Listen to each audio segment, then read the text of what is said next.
महाराष्ट्र राज्य सांस्कृतिक संचालनालयाच्या वतीनं आयोजित 62व्या संगीत सूर्य केशवराव भोसले संगीत नाट्य स्पर्धेत पुण्याच्या यशवंतराजे प्रतिष्ठान संस्थेनं आरंभ स्मरितो पाय तुझे हे संगीत नाटक सादर केलं। लेखक दिग्दर्शक यतीन माझिरे यांनी मराठी हिंदी नाट्यसृष्टीचे जनक असलेल्या विष्णुदास भावे यांच्यावर लहानपणीच गाण्याचे संस्कार कसे झाले, नाटक संगीत यांची मुळं त्यांच्या मनात कशी पेरली गेली हे या नाटकातून दाखवण्यात आले। स्मरितो पाय तुझे विष्णुदास भावे यांनी खरं पहिलं मराठी नाटक महाराष्ट्रामध्ये आणलं।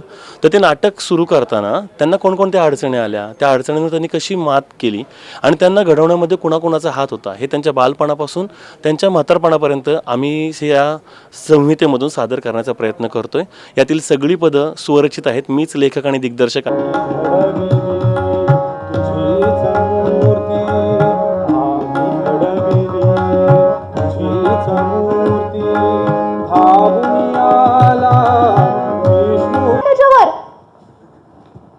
हे वृद्धगृहस्थ आपल्या भगिनींच्या विवाह सोहळ्यात अभ्यागतांच्या स्वागताला हजर असतील, उभे असतील दाराच्या पायरीवर। सरकार असं कुणी परक कशाला पाहिजे, येणाऱ्यांची आवभगत कराया। या नाटकात नेपथ्य, प्रकाश योजना, रंगभूषा, वेशभूषा, पार्श्वसंगीत याची उत्कृष्ट सांगड घातली गेली आहे। नाटकात प्रत्येक कलाकारानं तेवढ्याच ताकदीचा अभिनय केल्यानं या कलाकारांचं रसिकांनी कौतुक केलं।